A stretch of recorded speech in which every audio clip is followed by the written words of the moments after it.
Hi, and welcome to a quick tutorial on how to add a custom domain name to GitHub pages. A couple of prerequisites is your code should be hosted on GitHub, your domain name has been purchased, and you have access to the DNS settings. So the first thing we want to do is actually deploy our web page. So we're going to head on over to the settings tab.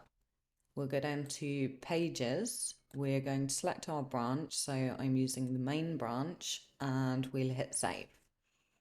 So from here, in about a minute or two, we will have a live link to the live GitHub pages site.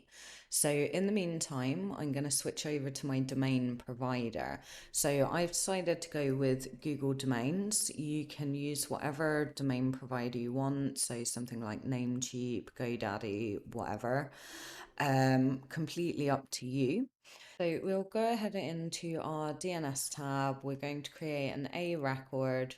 So within the IP, we need to point this at the 4 IPv4 addresses for GitHub. So that is 185.199.108.153. So we're going to have 4 of these. So we'll just copy this. So we're going to go from 1.8 to 1.11. So we'll have 109,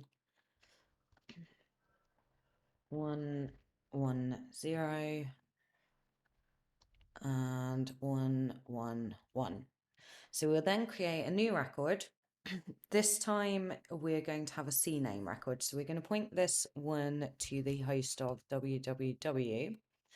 It's going to be our CNAME record, and we need to point it at our GitHub account. So it's going to be whatever your GitHub username is, .github.io. So that's what our live link looks like. So mine is daisymcg.github.io, and we'll hit save on this.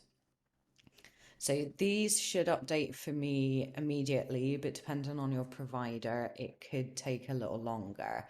So we'll go ahead over here. So now we want to just refresh this page, make sure we're deployed. So as you can see, here's our username.github.io. So within the custom domain, I'm going to point at my domain name, which is dmac.dev, and hit save. It will then begin to check the DNS to make sure that our settings are correct. So it's got the green tick, which means it's found my DNS settings. So now it's just checking on our TLS certificates. Once all checks have been complete, we'll enforce HTTPS. And up here, we should now see our site is live at our custom domain. So if I open that now, website should now be deployed with our custom domain name. Thanks for watching. If you're interested in more videos like this, why not like and subscribe to my channel?